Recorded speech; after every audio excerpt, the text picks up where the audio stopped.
नमस्कार, आपका स्वागत है आपके अपने YouTube चैनल धर्म का मार्ग में। आज की कहानी है, सती और शिव का विवाह हो चुका था। वे दोनों ही कैलाश पर अपना खुशनुमा जीवन जी रहे थे। कैलाश की गुफाएं, मंदाकिनी की कलकल धारा और बर्फीली हवाएं सब साक्षी थी उस दिव्य प्रेम की जो समय और शब्दों से परे था। लेकिन इसी बीच एक और स्थान पर कुछ और ही चल रहा था। सती के पिता राजा दक्ष के मन में वो उनके खिलाफ था। जब भी कोई शिव की महिमा का गुणगान दक्ष के आगे करता तो उनकी भवें तन जाती थीं। और शिवा ने मेरी पुत्री को अपनी योग्यता से नहीं बल्कि किसी छल से प्राप्त किया है।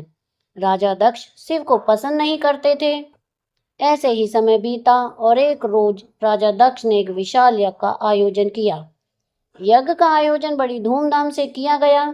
मेरे इस यज्ञ में समस्त देवताओं, ऋषियों और लोक बालों को आयोजन के लिए न्योता भेजा जाए, सिवाय उस महादेव के। यह आप क्या कह रहे हैं स्वामी? वो हमारी पुत्री के स्वामी और हमारे जमाता हैं। नहीं, मैं उसे अपना जमाता नहीं मानता। अब राजा दक्ष सबको निमंत्रण भेजते हैं सिवाय सती और महादेव के। उन्होंने उन्हें आमंत्रित नहीं किया। इस बात की खबर जब सती को लगी तो उन्हें बड़ा दुख हुआ। पिताजी इतना बड़ा यज्ञ कर रहे हैं और हमें नहीं बुलाया, ऐसा कैसे हो सकता है? जैसे जैसे दिन पास आने लगे तब सती का मन भी करने लगा वहां जाने के लिए और उन्होंने शिव से आज्ञा मांगी। तब शिव ने कहा, हे प्रिय, जहाँ सम्मान ना हो वहाँ स्वाभिमान और खुद को ले जाना व्यर्थ है। किंतु स्वामी, मैं उनकी पुत्री हूँ। अगर पिता नाराज हैं तो पुत्री का फर्ज है पिता के पास जाना। प्रभु, मैं केवल एक पुत्री के रूप में जाना चाहती हूँ। शायद मैं उनका गुस्सा शांत कर सकूं और वह मान जाएं। एक पिता के लिए पुत्री का प्रेम देखकर शिव जी ने उन्हें आज्ञा दे दी और वो यज्ञ में चली गईं। लेकिन वहां जो हुआ उनकी कल्पना उन्होंने कभी नहीं की थी। आकाश आज कुछ भारी था, हवाओं में जैसे कोई अदृश्य विलाप तैर रहा हो। हिमालय की चोटियां मौन थीं, मानो स्वयं भी किसी अनहोनी की प्रतीक्षा कर रही हों। दक्ष प्रजापति का विशाल यज्ञ चल रहा था। चारों ओर वैदिक मंत्रों की गूंज थी, पर उस गूंज से भी अहंकार की तीखी गंध छुपी थी।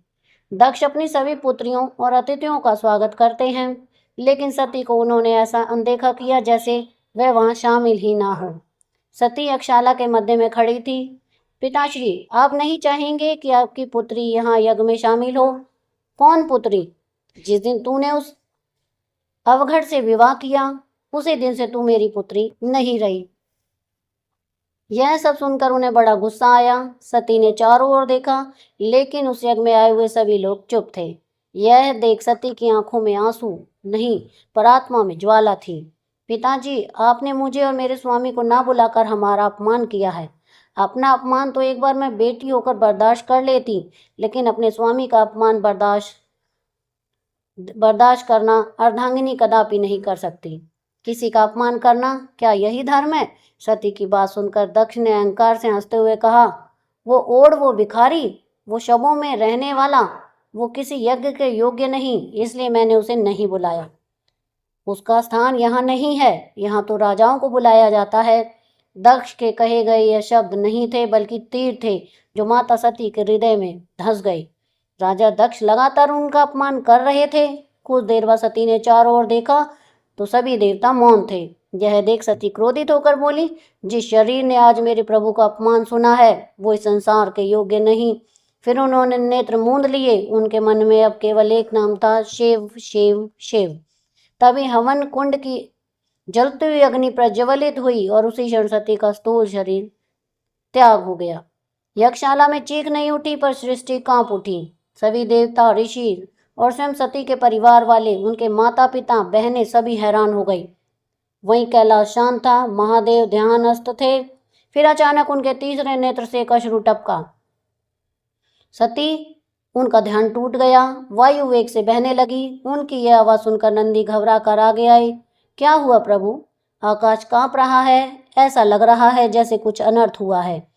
तभी शिव ने अपनी आंखें बंद की और उन्हें अनुभूति हुई कि सती अब इस लोक में नहीं रही। महादेव उठ खड़े हुए। उनका कंठ नीला और भी गहरा हो गया और हाथ कांपने लगे। दक्ष उनके मुंह से निकला हुआ वो नाम नहीं था, बल्कि वह प्रलय का उद्घोष था। वो उसी क्षण यज्ञ वाली जगह पर गए जहाँ देवी सती का जला हुआ शरीर देखकर वह हैरान रह गए। उनकी जटाएं खुली और तांडव आरंभ हुआ। महादेव ने अपने मस्तक से जटाएं खोली। जैसे ही उनकी जटाएं खुली, आकाश मानो फट पड़ा। गंगा की धाराएं उग्र हो उठी, दिशाएं दिशाहीन हो गईं। टम जाने के लिए संगीत नहीं, यह संहार का ताल। महादेव नृत्य करने लगे।